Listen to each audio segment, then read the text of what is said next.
Quisiera contarles, digamos, de dónde viene esta unidad de cambio social. En principio, el secretario tiene una preocupación profunda por cómo gestionar el conocimiento y entonces él dice, tengamos una unidad de gestión del conocimiento, donde nos encarguemos de recolectar la información, entonces tenemos un sistema de información de cultura, nos encarguemos de preguntarnos cosas más específicas y luego entonces tenemos un observatorio de cultura, pero también donde logremos incidir y, digamos, transformar comportamientos, y entonces está la unidad de cambio social.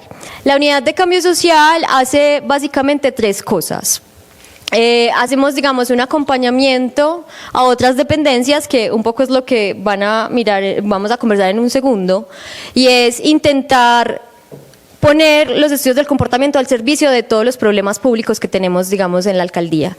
Luego también hacemos intervenciones completas en la Secretaría de Cultura Ciudadana, y por eso también tenemos la de la Biblioteca Pública Piloto, que es un proceso, digamos, más amplio, donde hacemos un diagnóstico, buscamos antecedentes, diseñamos, implementamos y evaluamos todo el proceso.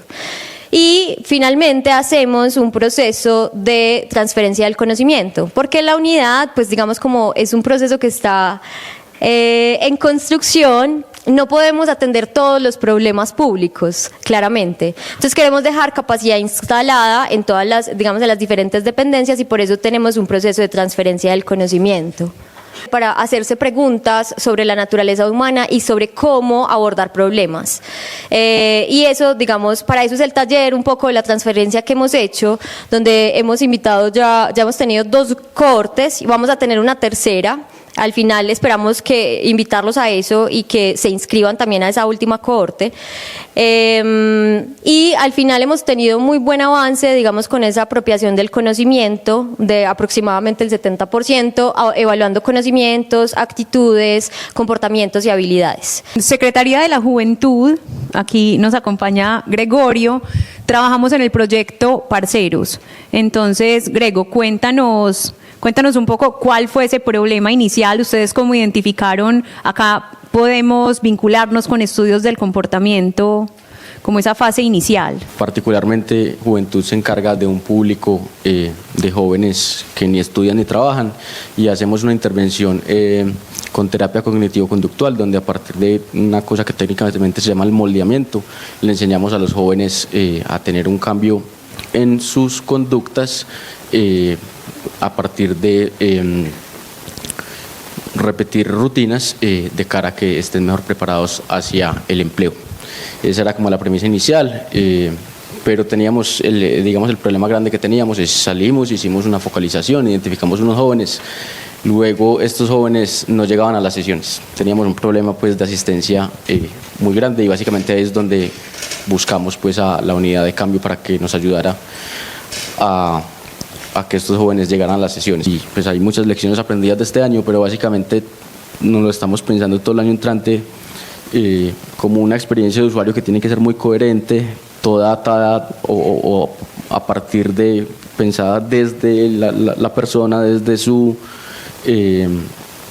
desde esa experiencia de usuario que les digo, y cómo desde la narrativa siempre comunicamos un mensaje muy asesorados pues por la unidad de cambio, en fin. También pasa pues por temas desde dónde hacemos las sesiones, en qué momento los citamos, todo lo miramos a través de esa experiencia de usuario, y lo vemos así de verdad, como que tenemos que tener un programa, un proyecto muy bueno, muy coherente, que el joven siempre esté en el centro de todo lo que pasa. ¿Cómo crees que fue, digamos, como este acompañamiento desde la unidad? Buenos días, me voy a ir un poquito más atrás. Digamos que nosotros desde la Secretaría de Seguridad y Convivencia venimos desde el principio de año haciendo como una reflexión profunda acerca de los indicadores de convivencia, ¿cierto? Los indicadores vienen en aumento, eso nos hizo generar pues como diferentes reflexiones, y lo que básicamente las conversaciones que tuvimos con el secretario estaban alrededor de, bueno, o sea, tenemos estas cifras así, si nosotros seguimos haciendo lo mismo, pues vamos a obtener los mismos resultados. Y básicamente nuestra decisión fue trabajar muy de la mano pues de la Secretaría de Cultura. Hemos venido trabajando con Natalia y todo su equipo, con Medellines como voz y también con la unidad de cambio, para empezar a incluir dentro de los componentes que nosotros tenemos al interior de todo lo que hacemos de convivencia, todas las ciencias del comportamiento. Entonces, digamos que nosotros, el cambio comportamental empezó al interior de la Secretaría, estamos como en todo ese proceso y digamos que de ahí fuimos como detectando como ciertas oportunidades. Empezamos como a conformar un equipo, lo tenemos más o menos desde hace un mes y estamos pues como haciendo como grandes avances pues como en esta temática.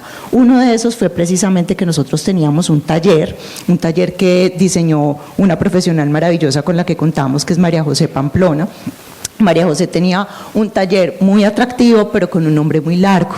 O sea, el nombre era más que todo como una descripción. Entonces era un taller de transformación comportamental, no sé qué.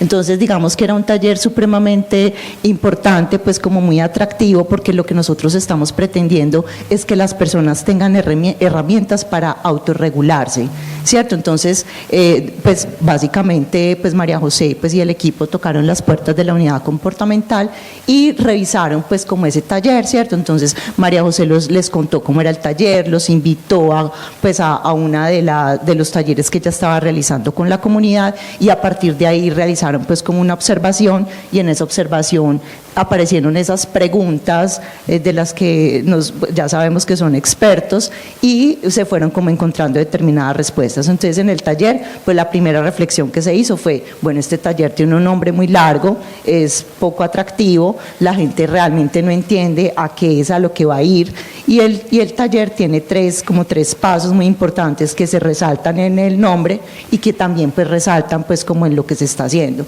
Entonces el taller se transformó de nombre, entonces ya es un taller que es siento, obviamente ya después el siguiente paso es respiro y el tercer paso es gestión. Entonces era un taller que tenía 5 pasos, se redujo a 3, se hizo pues con mucho hincapié en esto y digamos que ahí empezó como una transformación, una aceptación más grande por parte de los usuarios. Otro de los temas que también pues a raíz de la observación del equipo de la unidad de cambio tenía que ver con que las personas llegaban pero realmente no se hacían como una especie de autoevaluación, o sea, pues yo qué sé de este tema, yo cómo me siento al respecto. Entonces se introdujo pues como un pequeño modulito en donde aparece pues como esa autoevaluación y al final una evaluación de después de haber recibido el taller, pues que logré como incorporar. Y participación para el año entrante serían como los aliados estratégicos para llevar a cabo la intervención.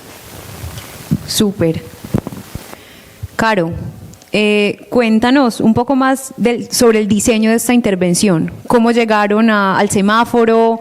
Cuéntanos más sobre esta tablita, desde el tema del diseño. Bueno, nosotros un poco también llegamos a María José porque hay un problema, hay muchos problemas, pero en el corredor de la 45 tenemos a Metro Plus que tiene, digamos, un asunto muy complejo en relación de convivencia en el espacio público. Entonces ahí fue como que hicimos un llamado, un poco la unidad ahí funcionó como articulador a seguridad, a movilidad, al metro y nosotros al interior de cultura.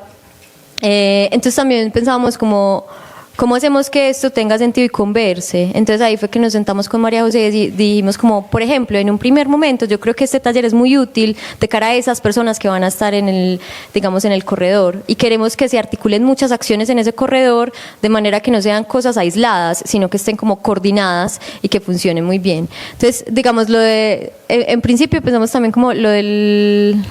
¿Cómo se llama eso? El semáforo creo que funciona muy bien. Y la otra cosa que pensamos es como que María José nos decía, yo no tengo muy claro cómo saber si esto impacta o no a la gente. Pues la gente va allá y nosotros estuvimos acompañándola y como la gente va allá, conversa, parece que está muy entretenida, pero no sabemos muy bien si esto que le estoy diciendo funciona.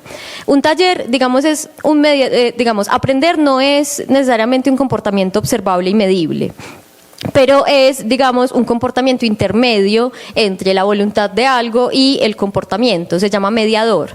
Entonces, un poco lo que queríamos es cómo hacer que ese mediador tuviese, digamos, como mayor impacto. Entonces, lo que hicimos es poner primero a la gente en conciencia de que está en un espacio de aprendizaje, entonces evaluamos al principio y luego al final. Esto, digamos, en principio no nos puede decir si en el largo plazo la gente lo aprende o no, pero como se toma, por ejemplo, asistencia, podríamos hacer llamadas aleatorias para luego saber si la gente recuerda los 3 pasos, por ejemplo. Que un poco lo que queremos es tener mayor recordación, porque cuando, digamos, la gente tenga dificultades, la gente no va a poder decir como voy a tomarme el tiempo de recordar estas 5 cosas. Estas son acciones que creemos que es más o menos que fácil que la gente, digamos, pueda hacerlo, y además también lo definimos con diálogo, que también están todo el tiempo pensando en cómo hacer que la gente tenga conversaciones más improbables y cómo hacemos que el lenguaje, digamos, también tenga que ver con el cambio y la modificación de comportamientos. Bueno, entonces digamos que nosotros todo el tiempo por esa misma cotidianidad del sistema que nos pone en retos, pues cada minuto y cada minuto cambia. Cuando creíamos que ya habíamos entendido lo que estaba sucediendo, ya otra vez cambió, ya otra vez tenemos nuevas generaciones, nuevos usuarios con unos, digamos, un background como cultural distinto, por ejemplo, lo que nos está pasando con la población migrante. Entonces apenas estamos empezando a entender, ya la situación cambió. Entonces el metro al mismo tiempo se convierte como en un gran laboratorio, porque la posibilidad de poder evaluar y mirar lo que sucede sobre una población usuaria que supera el 1.000.000 de usuarios diario ya es una cosa como muy importante. Entonces, digamos que de todas estas cosas sobre las que venimos trabajando y trabajamos cotidianamente, hay 2 en las que digamos que hicimos este llamado de acompañamiento. Digamos que una, y esta es una más bien reciente, que apenas acabamos como de comenzar su implementación, tiene que ver con que el metro desde hace 17 años tiene una apuesta fuerte como por la promoción de lectura. Nosotros entendemos la posibilidad de los libros, de la lectura, como agentes para generar una conversación, como agentes que me permite que yo me acerque al otro y deje en ese otro un mensaje de convivencia, que es lo que más nos interesa. Detrás hay todo un asunto además que pasa por la democratización y demás, pero para nosotros esto siempre ha sido una excusa para el encuentro. Entonces tenemos 6 bibliómetros en el sistema y tenemos 2 salas de alfabetización digital. Esas salas de alfabetización digital, digamos, en un primer momento surgieron, y en un momento histórico también, donde no todas las personas en estas zonas donde están ubicadas, que son Vallejuelos y 13 de noviembre, tenían acceso a un computador o acceso a internet. Hace 10 años y hace 15 años que empezaron, digamos, no era tan fácil pensar en que iba a haber en algún momento una red pública de conexión a internet.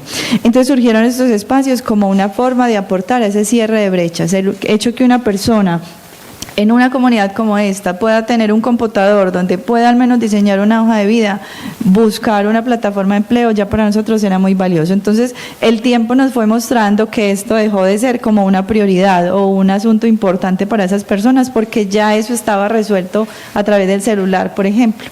Entonces este espacio empezó a reconfigurarse, entonces se volvió el lugar como de encuentro de los niños y de los jóvenes de esas zonas en particular. No contamos, como sabemos, con mucho espacio público para el disfrute, entonces estos espacios se convierten como en una centralidad importante para esos encuentros. ¿Qué pasaba? Entonces los niños llegaban, y es bastante particular porque entonces los niños llegaban antes de que abriera la sala y ya estaban pues paraditos ahí esperando a que abrieran para llegar a sentarse al computador y jugar todo el día y jugar estos juegos bélicos que no quisieran que estén jugando, pero eso es lo que les resulta atractivo. Uno quisiera que jugaran ajedrez o Tetris al menos, pero eso no es lo que los motiva. Un paréntesis, y de los niños aprendemos unas cosas de comportamiento que son maravillosas. Los niños llegaban, y como llegaban antes de que abriera la sala, entonces dejaban las chanclas y los zapatos haciendo fila y se iban ellos a jugar a la plazoleta. Nosotros, qué nivel de organización tan elevado. Entonces, para nosotros las cosas que aprendemos de ellos son maravillosas. Bueno, cierro el paréntesis. Entonces dijimos, bueno, tenemos que empezar a regular eso, tenemos que empezar a generar otra oferta. Entonces les dijimos, listo, el uso de los equipos está disponible, abierto, libre, regulado en tiempo, un tiempo en la mañana, otro tiempo en la tarde, pero además queremos invitarte a que te conectes con otras actividades de aquí de este espacio.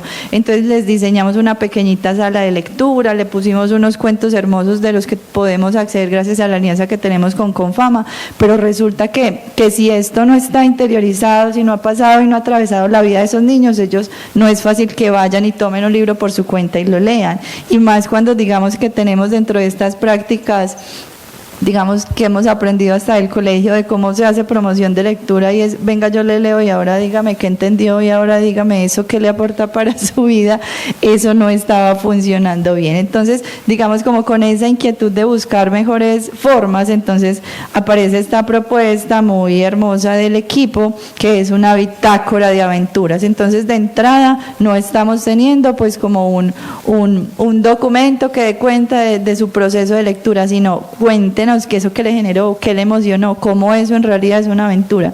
Entonces, la invitación que tenemos con este, digamos, dispositivo es permitir que los niños conversen con el libro, que me permita a mí decir, de esos personajes, con cuál, pues, ¿quién te pareció más bacano? ¿A quién llevarías a montar el metro?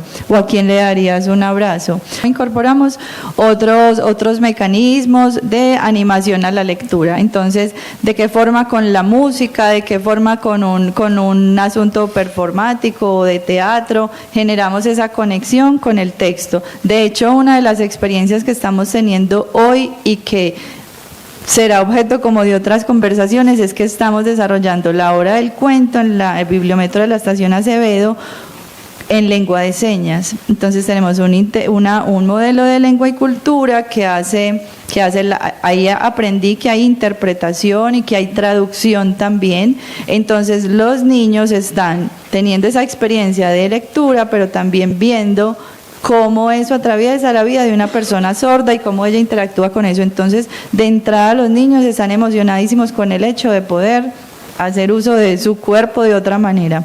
Entonces, eso también lo están consignando acá. Entonces, ahí tenemos además un cruce de experiencias. Entonces, para ellos, ese es como el plus. Tenemos esta interpretación en lengua de señas, que es una cosa novedosa. Ya en otros, donde hay personas con habilidades musicales, entonces se hará desde la música también. Y así se van variando. Entonces, 4 sesiones con un tema fuerte que conecte a los niños y unos libros relacionados de alguna manera con eso que pasó, y la invitación es a que vayan y los busquen durante la semana y llenen su bitácora. Entonces la bitácora, el sticker, el poder colorear ya no en una hoja sino en algo que es mío, es lo que genera como ese enganche bonito. Pues en la biblioteca pública piloto, ¿cuál era el problema, al menos el problema que la gente decía que tenía? Bueno, porque muchos ahí hay problemas. un cambio interesante, ¿cierto? Muchos problemas, pero el que encontramos es un problema raro.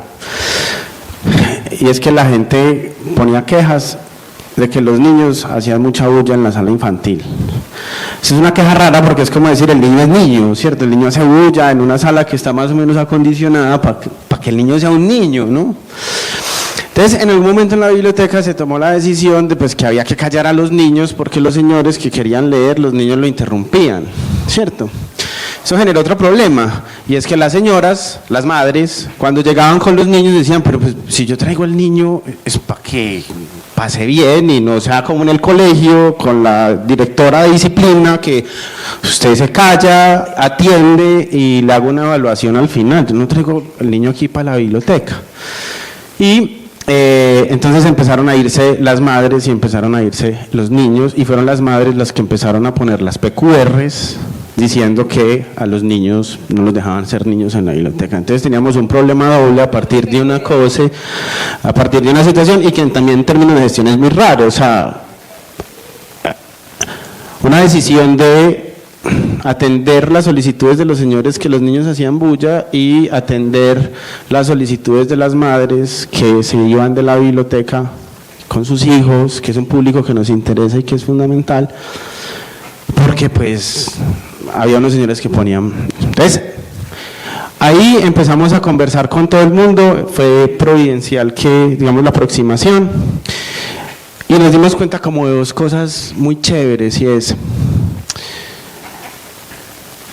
cuando hablamos con las mamás que pusieron esta queja además muy adolorida, ¿no? Y cuando llegan en general las quejas a la piloto, uno se da cuenta que la gente la pone muy airada, pero muy airada en buen sentido. Mire, lo primero que dicen es, mire, yo quiero mucho a la piloto, yo crecí en la piloto, y me duele tanto esto antes de los cuchillos, ¿no? Porque yo quiero que mejoren. Eso inclusive llegó por unos mensajes, por unas cadenas de WhatsApp que tenían unas madres que iban a los talleres de plastilina, imagínense pues. Y pues detrás de una pues vienen todas las demás, entonces pues las convocamos. Yo sí también quiero señalar como la perspectiva que tenemos en la biblioteca con respecto como la bulla de los niños. Perdón, la biblioteca debe dejar de ser este lugar sacrosanto para la reflexión y tal.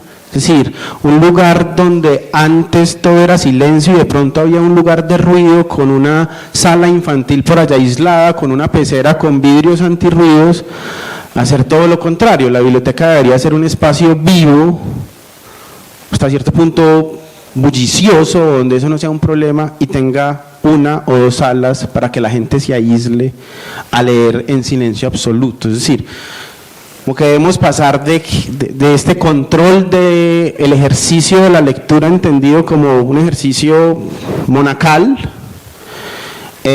a un ejercicio donde sean las comunidades las que se tomen el espacio y se tomen las bibliotecas, empezando pues por los niños. ¿Qué nos dijeron esas mamás y qué nos dimos cuenta nosotros en esa reflexión de la mamá? Claro, estaba el problema de que a los niños los estábamos callando, ¿cierto? Y que estábamos repitiendo los esquemas del colegio.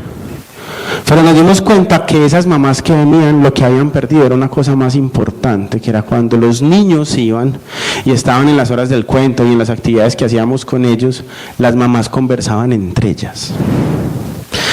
Y esas mamás empezaban a establecer redes preguntándose cosas de lo que le pasaba a los niños. Entonces las primerizas le preguntaban a las que ya tenían 2 o 3, ¿y qué te pasó con esto? Y unos, qué sé yo, cuando había gripa, ¿qué le diste? Y de jengibre, ¿sí?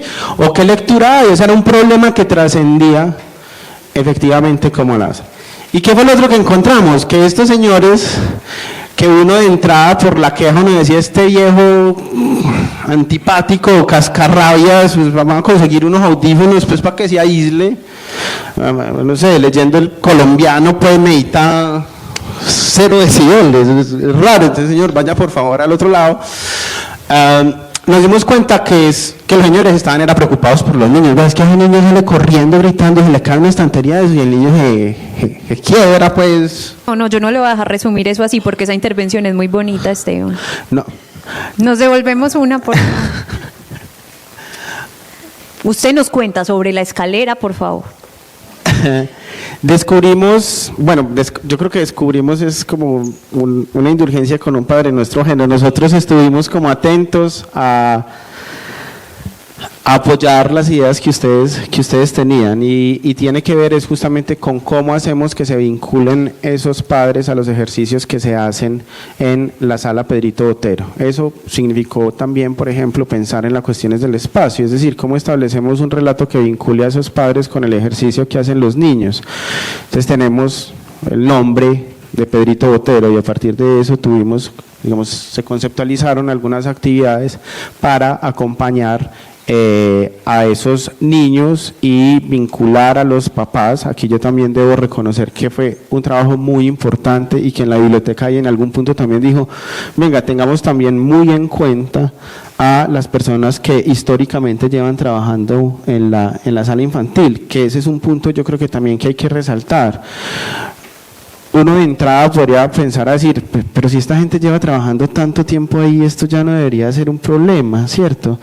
Y ellos los tenían tal vez como más que diagnosticado, pero ahí también nuevamente como que la lógica un poco burocrática se impone y deja de reconocer el ejercicio de esas personas que trabajan ahí. Entonces, esto también, digamos, incluyó ese saber y esa experiencia de esas personas para vincularlas con el trabajo que estaban haciendo con los papás y con los niños. Encontramos también el ejercicio de establecer un relato personal a partir de las bitácoras, vinculado con las actividades que hacemos en la sala infantil, donde se hagan preguntas, digamos, que trasciendan ese ejercicio de la mera comprensión de lectura, sino de la vinculación del contenido, de los niños con el contenido.